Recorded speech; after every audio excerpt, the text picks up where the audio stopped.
కత్తిసాము రానోడు యుద్ధం గెలుస్తా అన్నట్టే ఉన్నది రేవంత్ రెడ్డి తీరు అన్నట్టే మాట్లాడుతుండు మాజీ మంత్రి జగదీష్ రెడ్డి సారు.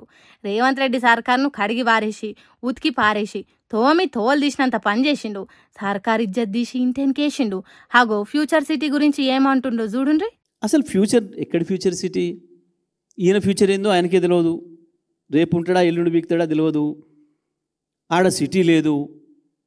లేని ఫ్యూచర్ సిటీ నుంచి కట్టని అమరావతికి కూడా గ్రీన్ఫీల్డ్ హైవే అట, మళ్ళీ దాని పక్కన ఇంకో రైలు అంట. మరి ఒక దాంట్లో గురువు గారు, ఒక దాంట్లో శిష్యుడు ఎక్కుతాడా?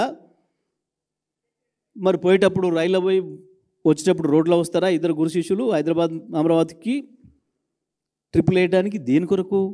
డబ్బులు సంపాదించుకోవడానికి ఉపయోగపడతాయి అన్న ఒక దుర్మార్గమైన ఆలోచన తప్ప ఎక్కడ కూడా ప్రజల కోణం లేదు, ప్రజల అవసరాలు లేవు, దీంట్లో ప్రజల డిమాండ్ లేదు. జనం కోరుకొని ఫ్యూచర్ సిటీ ఎవల కొరకు కడుతున్నారో ఎందుకు కురుకులాడుతున్నారో వాళ్ళకే తెలియాలన్నట్టు చెప్తున్నాడు.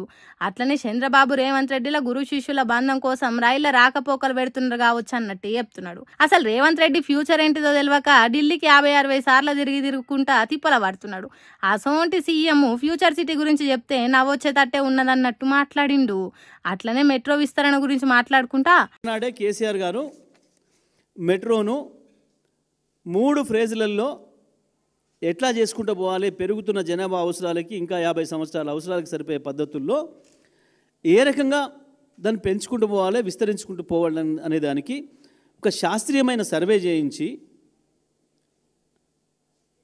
మెట్రో విస్తరణను కూడా చెప్పి చాలా స్పష్టంగా క్యాబినెట్లో చర్చ చేసి మంత్రుల సలహాలు సూచనలు కూడా తీసుకొని ఇంకా కొన్ని చోట్ల ఏదైనా మిస్ అయింది, ఇగో ఇది అవసరం ఉంది అని అనుకున్న చోట పెంచి నిజంగా అక్కడ అంత అవసరం ఉందా లేదా, మంత్రులు ఎమ్మెల్యేలు అడిగినంత మాత్రాన మనం ఇవ్వద్దు, అక్కడ అవసరం ఉందా లేదా, అంతమంది ఆదాయం వస్తుందా లేదా, అది నడవడానికి సరిపోయే పద్ధతుల్లో చూసి మాత్రమే చేయాలి అని చెప్పి స్పష్టంగా చెప్పాను.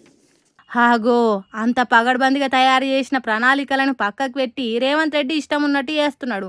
అంత గుడ్డెద్దు చేన్ల పడ్డట్టే అవుతున్నదని తిరిగే చెప్పిండు. ఇక మంత్రులకు ముఖ్యమంత్రి మాటలకు పోలిక లేదు, పొంతన లేదు, పోతు లేదట.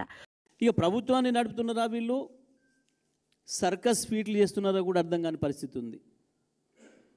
ఒకవైపు ముఖ్యమంత్రి ఒక మాట, ఒక మంత్రి ఒక మాట, ఒక మంత్రి ఒక మాట, పోలిక లేదు, పొంతన లేదు. శాసనసభలో అదే పద్ధతుల్లో, బయట మాట్లాడినా అదే పద్ధతుల్లో, ఒకటి మాట్లాడితే ఇంకొకటి మాట్లాడి జనం మతి పోగొట్టినట్టే చేస్తున్నారట. ఇగో గీ తిరగ సర్కార్ పనితీరు మీద పటపట పనులు కొరికినంత పని చేసిండు. ఏడికాడికి రేవంత్ రెడ్డి సర్కార్ను ఆడి పోసుకున్నాడు. అలా ఈ మాటలు సర్కార్ నడుపుతున్న వాళ్ళు ఉంటే ఎంత బాధపడతారో ఏమో పోన్రి.